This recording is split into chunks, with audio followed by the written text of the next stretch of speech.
Allwood. Thank you. Chair recognizes Representative Porter. Thank you, Mr. Speaker. I'd like to invite all the members of the 8th Congressional Delegation to come join us up front with our Congressman. It's my great pleasure this afternoon to introduce to the House chambers our Congressman from the 8th Congressional District in Middle Georgia, Jim Marshall. He brought to Congress a great record as mayor of Macon, as a veteran, as a law school, as an attorney and law school professor. In matter of fact, he's got the distinction of being the only member of Congress currently serving, having been named to the Army Ranger Hall of Fame, which we're very proud of his service and his distinction there. He is really an expert on matters with regard to the Department of Defense. And in Middle Georgia, with a base at Warner Robins, with the Veterans Administration in Dublin, with the facilities throughout Middle Georgia that affect our veterans so importantly, much less the Guard that serves throughout Middle Georgia. We're certainly pleased to have him represent our district. Jim currently serves on the Armed Services Committee, which you know Carl Vinson, who represented Middle Georgia for so long, was legendary there, and we're grateful for Jim to follow in that tradition. He also serves on the Agricultural Committee.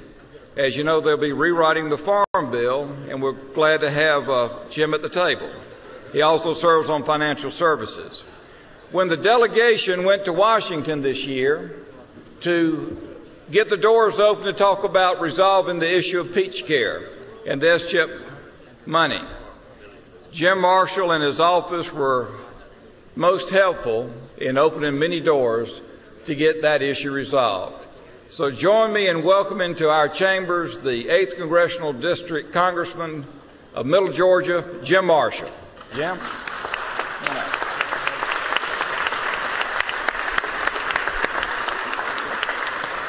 Thank you, ladies and gentlemen. Appreciate it very much. Appreciate an opportunity to make a few remarks here, Mr. Speaker. Thank you for the opportunity as well. And to both, appreciate that introduction. Let me just cover quickly a few issues here. PeachCare is probably the thing that's on your plate and something you're worried about a fair amount during this period. And I got to tell you, I applaud the decision that you've apparently made in conference to go ahead and fund PeachCare through 2007 to keep that program stable and not cut back on it. I would encourage you to do that and more with 2008. What's going to happen in Congress is PeachCare through the State Children's Health Insurance Program will be funded at least as well as it is funded now, and it's quite likely that it's going to receive even more funding. You'll see all kinds of initiatives. It'll be brought by both Republicans and Democrats, both houses, up in Congress. There'll be all kinds of initiatives to expand the program. All kinds of different ideas will be suggested for expanding the Children's Health Insurance Program, which is PeachCare here in Georgia. And I think Georgia needs to be in sync with that. 73% of the cost is covered by the federal government.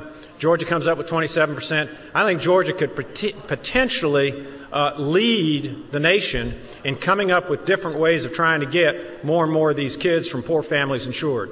It's not the fault of the kid that the kid doesn't have health insurance. It's penny wise and pound foolish for us to be short on this program. This program saves us dollars in the long run, does a lot of good for kids. It's a great program. That's why it's got bipartisan support in Congress. I've been to Iraq 10 times. 4 of those visits were with Georgia's National Guard when it was deployed to Iraq. Everybody in this chamber, everybody in Georgia ought to be real proud of our National Guard. I've got great relationships with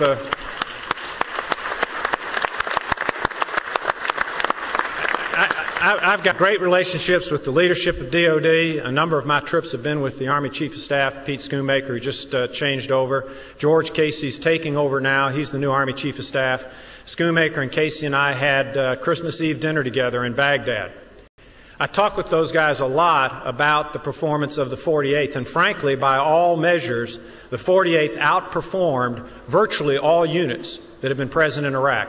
We ought to be real proud of those folks and thank them for their service. They do Georgia proud. Georgia has a great military tradition. We have more than our fair share of military bases.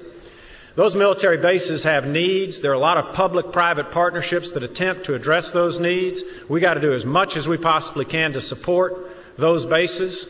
They're great for our economy. Robins Air Force Base, for example, is the largest industrial employer in the state. It's 1/3 of the economy in Middle Georgia.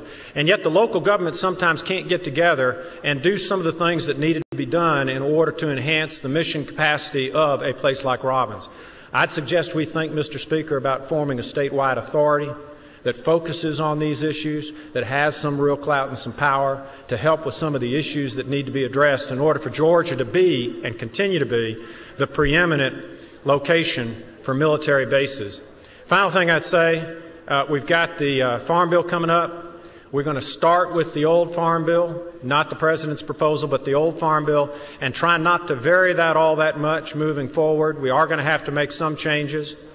One of the great pieces of news where ag is concerned, is going to be good news for Georgia, is that we've got more customers now.